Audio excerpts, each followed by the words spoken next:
તેનાલી રામન. તેનાલી કેવી રીતે એક મંત્રી બને છે? વિજયનગરના રાજા કૃષ્ણદેવરાયના દરબારમાં મંત્રીઓમાંના એક તેનાલી રામન હતા. તેઓ બધા મંત્રીઓમાં શ્રેષ્ઠ હતા અને તેનું ડહાપણ પણ હોશિયારી પણ જાણીતું હતું.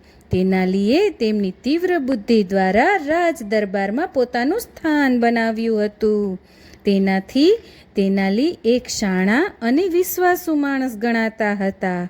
તેમણે વિજયનગરના રાજમહેલ ભુવન વિજયમનો એક ભાગ બનવા માટેની તક શોધી રહ્યા હતા. તેનાલી રાજા પાસે પહોંચે તે પહેલાં દરબારીઓને પ્રભાવિત કરવા ઈચ્છતા હતા. એક દિવસ તેનાલી દરબાર કવિના ઘરે પહોંચ્યા. દરબારી કવિ તેનાલી રામનથી ઘણા પ્રભાવિત થયા.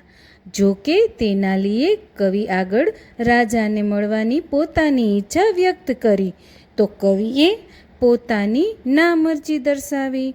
પણ તેમણે તેનાલીને વચન આપ્યું કે તે પ્રયત્ન કરશે અને આ મુલાકાત ઝડપથી ગોઠવશે. દિવસો વીતવા લાગ્યા.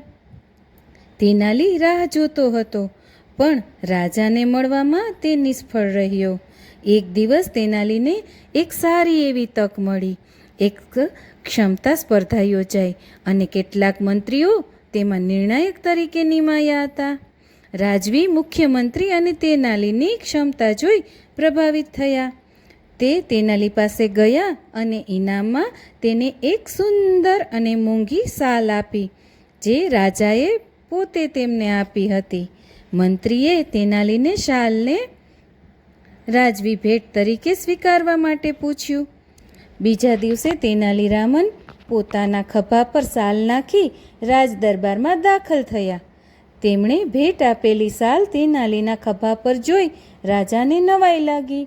રાજાએ પૂછ્યું, યુવાન માણસ, આ શાલ તને ક્યાંથી મળી? તેનાલીએ આખી વાત રાજાને કહી. રાજા તેનાલીના પ્રયત્નોથી ખરેખર પ્રભાવિત થયા અને તેમને રાજ દરબારમાં સલાહ તરીકે રાખી દીધા.